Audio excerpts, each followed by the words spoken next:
ఛత్తీస్గఢ్ లో మావోయిస్టులకు మరోసారి గట్టి ఎదురు దెబ్బ తగిలినట్లుగా బ్రేకింగ్ న్యూస్ అంతోంది. నారాయణపూర్ జిల్లాలోని అబూజ్ మడ్ లో భద్రతా దళాలతో జరిగిన భారీ ఎన్కౌంటర్ లో 30 మంది మావోయిస్టులు మృతి చెందారు. ఎదురు కాల్పుల్లో మావోయిస్టు అగ్రనేత నంబాల కేశవరావు అలియాస్ బసవరాజు మృతి చెందారు. పలువురు మావోయిస్టులకు గాయాలైనట్లు తెలుస్తోంది. ఈ విషయాన్ని కేంద్ర హోంమంత్రి అమిత్ షా ఎక్స్ లో వెల్లడించారు. ప్రధాన సూత్రధారి కేశవరావుపై 1.5 కోటి రివార్డు హోంమంత్రి ఉందని తెలిపారు.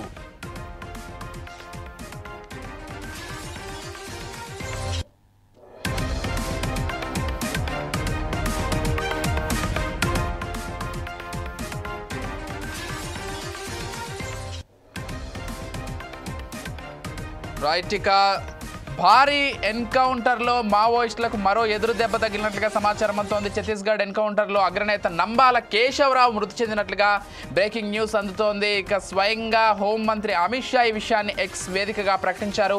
ఇదే అంశానికి సంబంధించి మరింత సమాచారం అందించడానికి మా ప్రతినిధి సుధాకర్ ఫోన్ ఇన్ ద్వారా సిద్ధంగా ఉన్నారు. చెప్పండి సుధాకర్. మావోయిస్టు అగ్రనేత నంబాల కేశవరావు నేడు జరిగిన ఎన్కౌంటర్ లో మృతి చెందినట్టు మాత్రం కేంద్ర హోంశాఖ అధికారికంగా ప్రకటించింది. మావోయిస్టు పార్టీ జనరల్ సెక్రటరీగా నంబాల కేశవరావు మాత్రం అలియాస్ బసవరాజు అలియాస్ గంగన్న బుధవారం ఛత్తీస్గఢ్ రాష్ట్రంలోని నారాయణపూర్ లో జరిగిన ఎదురు కాల్పుల్లో మరణించి తెలుస్తుంది. దీన్ని మాత్రము అమిత్ షా మాత్రం ఎక్స్ వేదికగా మాత్రం సోషల్ మీడియాలో వెలించినది. అయితే ఎవరైనా చూసుకోవచ్చు, ఒక్కలే కాకుండా ఈ జరిగిన ఎన్కౌంటర్ మొత్తం సుమారు 30 మంది మావోయిస్టులు మృతి సమాచారం ఉంది.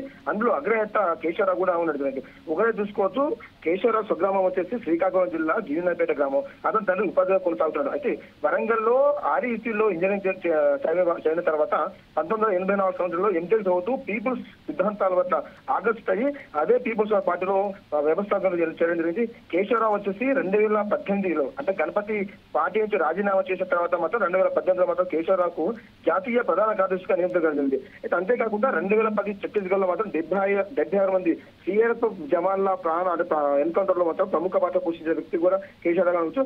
అంతేకాకుండా ప్రస్తుత ముఖ్యమంత్రి ఆంధ్రప్రదేశ్ ముఖ్యమంత్రి చంద్రబాబు నాయుడు సంబంధించిన అరతీరులో బాంబు బ్లాస్ట్ లో కూడా ఇతను కీలక పాత్ర పోషించడం జరిగింది.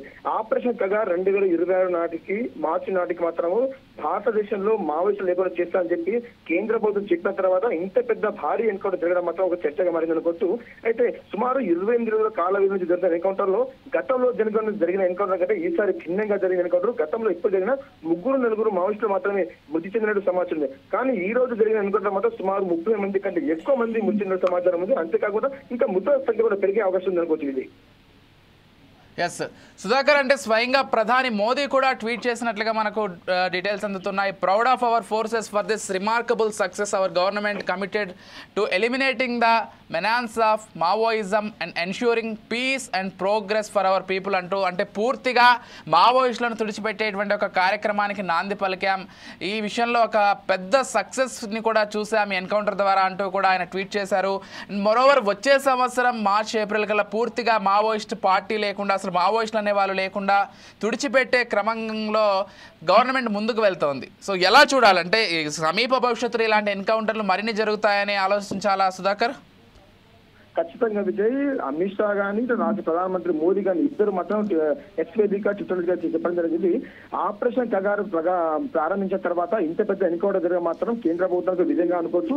ఇటువంటి ఆపరేషన్ కగారు మాత్రం ఇలాగే కొనసాగుతుందని చెప్పి గతంలో కూడా కేంద్ర మంత్రి చెప్పడం జరిగింది. ఇది అలాగే కొనసాగిన చెప్పిన నేపథ్యంలో మొట్టమొదటిగా ఎన్కౌంటర్ లో కేశవరావు అగ్రనేత కూడా చనిపోవడం, అతని మీద 1.5 కోటి రివార్డు ఉండడం మాత్రం అందరికీ తెలిసిన విషయమే. దీనికి కూడా ఎక్స్ వేదికగా మాత్రం అమిత్ షా ప్రకటించడం జరిగింది. ఏదేమైనా మరో కొన్ని రోజులు ఇదే ఆపరేషన్ కగార్ కొనసాగుతా మాత్రము మావోయిస్టుల మనుగడ అనేది లేకుండా పోతుంది అనుకోవచ్చు. కానీ ఆపరేషన్ కగార్ లో భాగంగా ఇదే కార్యకర్త చుట్టూ మాత్రం పోలీసు బలగాలకు చుట్టుముట్టు తిరుగుతూనే ఉన్నాయి. కానీ హిడ్మా, దామోదర్, జగన్ ఇటువంటి నేతలే టార్గెట్ చేసుకుని మాత్రం ఆపరేషన్ కగార్ కొనసాగుతుంది. కానీ ఈ ముగ్గురు బడా మావోయిస్టులు మాత్రం పోలీసులు చిక్కలేదు. కానీ వారికి సంబంధించి కాకుండా మిగిలిన ఉన్న మావోయిస్టులు మాత్రం వీళ్ళకి చిక్కడం జరుగుతుంది. ఎక్కడ కనబడితే అక్కడ ఎన్కౌంటర్ చేయడము, ఈ అగ్రనేతలు కానీ మావోయిస్టులు కానీ ఎవ్వరు కనబడినా మాత్రం తుపాకీ తోటలకు వాళ్ళని కాల్చే ప్రయత్నం చేస్తుంది ఇటు ఆపరేషన్ కగారు. ఏదేమైనా ఈ 28 రోజుల కాల వ్యవధిలో మాత్రం సుమారు 40 మంది మావోయిస్టులతో ప్రాణాలు కోల్పోయారు. ఇది ఇలాగే కొనసాగుతా మాత్రం రానున్న రోజుల్లో ఆపరేషన్ కగారు ఖచ్చితంగా విజయవంతం అవుతుంది అనుకోవచ్చు. Right, thank you Sudhakar.